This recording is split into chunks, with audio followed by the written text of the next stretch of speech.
నిన్న తెలంగాణ రాష్ట్ర శాసనసభలో ఒక కొత్త పథకం వచ్చింది. మీరు గమనించి ఉంటే ఇవాళ ఒక 3 నుంచి 4 వార్తలు విద్యారంగం మీద ఉన్నాయి. విద్యారంగానికి వైద్య రంగానికి మేము బడ్జెట్ను తగ్గించము అని ముఖ్యమంత్రి గారు నిండు శాసనసభలో ప్రకటించారు. అటు విధానసభ విధాన మండలి ఈ రెండింటి సాక్ష్యంగా వచ్చినటువంటి ప్రకటన. ప్రధానంగా ఈ నేపథ్యంలో వారు ప్రవేశపెట్టిన పథకం పేరేమిటి అని మనం ఆలోచిస్తే, విద్యార్థులకు సంబంధించి విద్యా విధానానికి సంబంధించి రేవంత్ రెడ్డి గారు ఒక కొత్త పథకాన్ని ముందుకు తీసుకొచ్చారు. ముఖ్యమంత్రి బ్రేక్ఫాస్ట్ పథకం. ఇప్పటికే మనకి ప్రైమ్ మినిస్టర్ స్కూల్స్ అని కొన్ని స్కూల్స్ ఎంపిక చేసి, మండలంలో 1-2 స్కూళ్ళు ఎంపిక చేసి వాటికి ప్రత్యేక నిధులు ఇచ్చి విద్యార్థులకి బోధన చేస్తున్నారు. ఇప్పుడు తెలంగాణ రాష్ట్ర ముఖ్యమంత్రి రేవంత్ రెడ్డి గారు ముఖ్యమంత్రి బ్రేక్ఫాస్ట్ పథకాన్ని ప్రవేశపెట్టి దీనికి 720కి పైగా కోట్ల బడ్జెట్ను కేటాయించారు. ఈ పథకం ప్రధాన ఉద్దేశం ఎల్కేజీ నుంచి మొదలుపెట్టి ఇంటర్మీడియట్ వరకు బ్రేక్ఫాస్ట్ పెట్టాలి విద్యార్థులకి. అంటే స్కూల్కి వచ్చే విద్యార్థికి, కాలేజీకి వచ్చే విద్యార్థి ఇంట్లో ఆ సమయానికి తినలేకపోయినా వారు స్కూల్కు రాగానే, కాలేజీకి రాగానే వారికి అల్పాహారం బ్రేక్ఫాస్ట్ను పెట్టాలి అనేది ఈ పథకం యొక్క ఉద్దేశం. ఈ పథకం సారాంశంలో చూస్తే పాఠశాలకి వచ్చే విద్యార్థుల సంఖ్యను పెంచుతుంది ఖచ్చితంగా. రెండవది వారి హాజరు శాతాన్ని పెంచుతుంది. మూడవది ప్రైవేటు పాఠశాలకి వెళ్ళే విద్యార్థులు వారి తల్లిదండ్రులు ఆలోచించి ప్రైవేటు పాఠశాలకు వెళ్ళటాన్ని ఆపి ప్రభుత్వ పాఠశాలకి పంపించడానికి అవకాశం ఉంటుంది. కనుక సహజంగానే ప్రభుత్వ పాఠశాలల మీద విద్యార్థుల ఆసక్తి పెరగడానికి ఈ పథకం ఉపయోగపడుతుందని చెప్పవచ్చు. ఇక్కడి వరకు మనం దీన్ని ఆహ్వానిద్దాం. ఎందుకంటే చాలామంది విద్యార్థులు 8 గంటలకో 9 గంటలకో స్కూల్కు రావాలంటే ఆ సమయానికి తల్లిదండ్రులు వంట వండి వారికి భోజనం పెట్టి పంపించటం కూడా భారంగా ఉండే పరిస్థితి మనం చాలా కుటుంబాల్లో చూస్తాం. దిగువ మధ్యతరగతి కుటుంబాలు, పేద కుటుంబాలు, కూలినాలి చేసుకొని జీవించే కుటుంబాలే గ్రామీణ ప్రాంతాల్లో ఎక్కువగా ఉంటాయి. ఈ గ్రామీణ ప్రాంతాల్లో ఉండే ఎస్సీలు, ఎస్టీలు, బీసీ కులాలలోని ఉత్పత్తి కులాలు, ఈ కులాల నుంచి వచ్చినటువంటి కుటుంబాలు వెనుకబాటు గురై ఉన్నాయి కనుక వారి పిల్లలకి పౌష్టికాహారాన్ని అందించలేని పరిస్థితి, ఒక సవాల్ను ఎదుర్కొంటున్నాయి ఆ కులాలు. అందుకే ఈనాటి బాలలే రేపటి పౌరులు అనే మాట మనం ఎప్పుడు వింటాం. ఈ రేపటి పౌరులు సంతోషంగా ఉండాలి, మంచి ఆరోగ్యంగా ఉండాలి. ఎప్పుడో గురజాడ అప్పారావు, తిండి కలిగితే కండ కలదోయి, కండ కలవాడేను మనిషోయి, ఈసురోమని మనుషులుంటే దేశమే గతి బాగుపడునోయ్ అన్న. నిజమే, ఈసురోమని మనుషులుంటే ఈ దేశం గతి బాగుపడదు. కనుక చిన్న వయసులో ఉన్న పిల్లలకి ఎంత నాణ్యమైన ఫుడ్ అందిస్తున్నామనే దాన్ని బట్టి దేశ భవిష్యత్తు ఉంటుందని నేను భావిస్తాను. మెదడు చురుకుగా పనిచేయాలంటే శరీరం చురుకుగా ఉండాలి. శరీరం చురుకుగా ఉండాలంటే శరీరానికి తగిన అన్ని విటమిన్స్తో కూడిన భోజనం ఉండాలి. పోషకాహార విలువలు ఆ భోజనంలో ఉండాలి. అలాంటి ప్రయత్నాన్ని ప్రభుత్వం చేయాలనుకుంటుంది. మనం అందరం దాన్ని వెల్కమ్ చేద్దాం. కానీ సేమ్ టైం ప్రభుత్వానికి కొన్ని హెచ్చరికలు చెప్పవలసిన బాధ్యత పౌర సమాజం మీద ఉన్నది. ఈ పథకం అమలు అవుతుంది. రేపు జూన్ నుంచి ఈ పథకం అమల్లోనికి వచ్చింది అనుకోండి, ఎన్ని సమస్యలు ముందుకు వస్తాయో మనం ఆలోచించవలసిన అవసరం ఉన్నది. మీరు అనొచ్చు, ఆ పథకాన్ని ప్రారంభించేటప్పుడు ముఖ్యమంత్రి గారు, విద్యాశాఖ మంత్రి గారు, విద్యాశాఖకు సంబంధించిన సలహా మండలికి సంబంధించిన సభ్యులు, వాటి chairman, IAS officer, principal secretary, school education secretary, ఇంతమంది ఉంటారు కదా, వీళ్ళందరూ ఆలోచించుంటారు కదా అని అనవచ్చు. వీళ్ళందరూ ఆలోచిస్తారు, మనం కాదనం. కానీ వీళ్ళందరూ హైదరాబాద్లో సెక్రటరియట్లో కూర్చొని ఆలోచిస్తారు. కానీ మనం గ్రామాల్లో ఉంటాం. పాఠాలు చెప్పేది ఎవరు? గ్రామాల్లో టీచర్ బడికి వెళ్ళిన తర్వాత ఈ సవాళ్ళన్నీ ముందుకు వస్తాయి. ఈ సవాళ్ళన్నిటిని పరిష్కరించడానికి మార్గాలు ఏమిటి అనేది మనం ఇప్పుడే ఆలోచించి ప్రభుత్వం దృష్టిలోకి తీసుకెళ్తే కనీసం ప్రభుత్వం ఆలోచించడానికైనా అధికారులు, మంత్రులు, ముఖ్యమంత్రి ఆలోచించడానికి అవకాశం ఉంటుంది. మొట్టమొదటి సవాల్ ఏమొస్తుందంటే, ఒక పాఠశాలలో లేదా ఒక కళాశాలలో ఒక 200 మంది విద్యార్థులు ఉన్నారు అనుకుందాం. ఈ 200 మంది విద్యార్థులకి బ్రేక్ఫాస్ట్ పెట్టడానికి కావలసిన సౌకర్యాలన్నీ ఆ పాఠశాలలో, ఆ కాలేజీలో ఏర్పాటు చేయవలసిన అవసరం ఉంది. అందరూ కలిసి తినడానికి ఒక డైనింగ్ ఉండాలి. నిజానికి మన దగ్గర పాఠశాలలో తరగతి గదుల సంఖ్య చాలా తక్కువగా ఉంది. తరగతి గదులు లేవు. 20 ఏళ్ల కిందట, 30 ఏళ్ల కిందట కట్టినటువంటి పాఠశాలలు, 50 ఏళ్ల కిందట కట్టిన తరగతి గదులు, పెచ్చులూడిపోయి కింద పడుతున్న తరగతి గదులను చూస్తున్నాం మనం. ఒకే తరగతి గదిలో 4 తరగతులు బోధించే పాఠశాలను చూస్తున్నాం.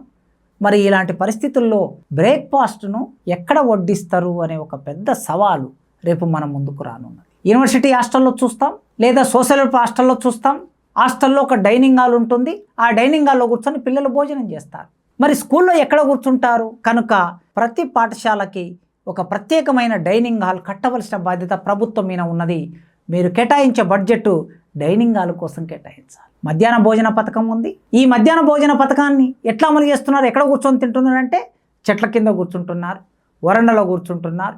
అనేక సమస్యలు ఎదురవుతున్నాయి. కనుక మీరు దూరదృష్టితో ప్రతి పాఠశాలకి ఒక 200 మంది కూర్చొని తినే ఒక డైనింగ్ హాల్ నిర్మాణం చేయడానికి కూడా ఆలోచన చేయాలి. ఇది మొదటి సమస్య. ఇంకా రెండో సమస్య, అతి ముఖ్యమైన సమస్య, ఈ పర్యవేక్షణ అంతా ఎవరు చూడాలి? పాఠశాలలో ఉన్న ఉపాధ్యాయులు చూడాలి. బ్రేక్ఫాస్ట్ వచ్చిందా రాలేదా, బ్రేక్ఫాస్ట్లో ఎంతమంది తిన్నారు లెక్కలు రాసుకోవాలి. అదేవిధంగా మధ్యాహ్న భోజనం ఎంతమంది తిన్నారు లెక్కలు రాసుకోవాలి. ఈ తిన్న వాళ్ళలో ఎస్సీలు ఎంతమంది, బీసీలు ఎంతమంది, ఓసీలు ఎంతమంది లెక్కలు రాసుకోవాలి. ఈ లెక్కలన్నిటిని ఫోన్ ద్వారా స్కాన్ చేయాలి. స్కాన్ చేసి దీన్ని వాట్సాప్ పెట్టాలి. ఈ మొత్తం పని చేయడానికి ఉపాధ్యాయులు సరిపోతున్నారు. నిజంగా ఉపాధ్యాయులు పాఠాలు చెప్పవలసిన వాళ్ళు బోధనేతర పనులకి ఉపాధ్యాయుల సమయం అంతా వెచ్చించబడుతుందని ఇప్పటికీ చాలా కంప్లైంట్స్ వస్తున్నాయి. విద్యార్థులని సెల్ ఫోన్తో వాళ్ళ ఫోటో తీసి వాళ్ళ అటెండెన్స్ను, టీచర్ కూడా స్కూల్కు వెళ్ళాడా లేదా అతని అటెండెన్స్ను బయోమెట్రిక్ ద్వారా, ఫేషియల్ ఐడి ద్వారా తీసి ప్రభుత్వానికి పంపించడానికి మా పీరియడ్ మొత్తం గడిచిపోతుంది. ఇది చాలా కష్టంగా ఉందని ఉపాధ్యాయులు కంప్లైంట్ చేస్తూ ఉన్నారు. ఇది ప్రభుత్వం ఆలోచించాలి. అందుకే సమాంతరంగా ఉపాధ్యాయులని బోధనేతర పనుల్లో నిమగ్నం చేయకుండా ఉండాలంటే ఒక పాఠశాలలో 2 3 పర్మనెంట్ ఎంప్లాయీలను పెడతారా? పోని ప్రాథమిక దశలో కనీసం అవుట్సోర్సింగ్ వాళ్ళని పెడతారా? ఖచ్చితంగా ఈ పనులను చూడడానికి ప్రత్యేకంగా ఒక 2 3 ఉండవలసిన అవసరం ఉన్నది.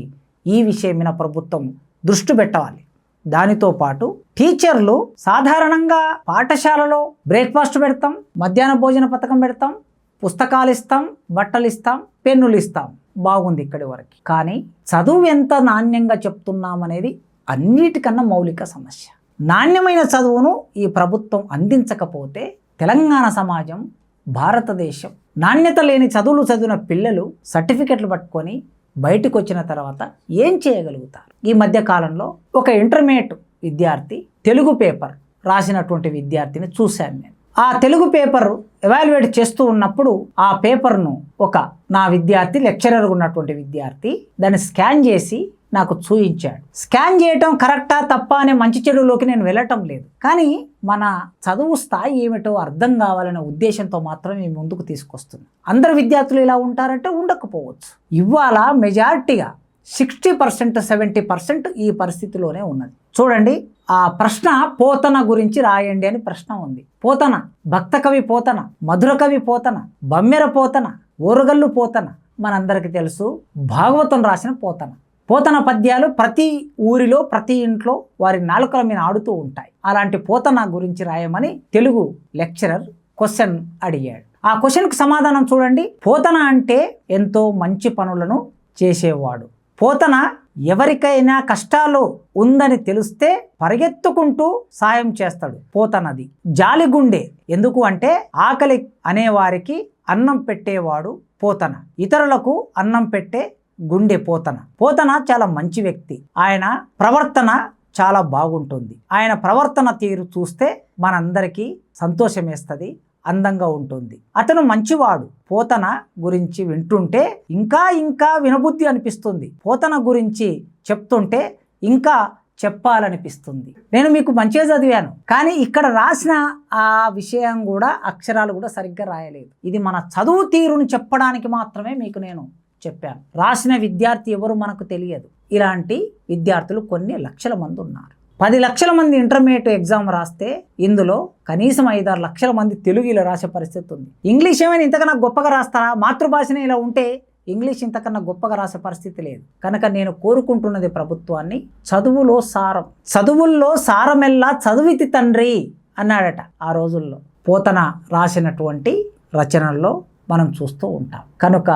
సారవంతమైన చదువులు రావాలంటే నాణ్యమైన నాలెడ్జ్ కలిగిన ఉపాధ్యాయులు పాఠాన్ని బోధించాలి. ఎల్కేజీ నుంచే Telugu language Pandit, English language Pandit, Hindi language Pandit.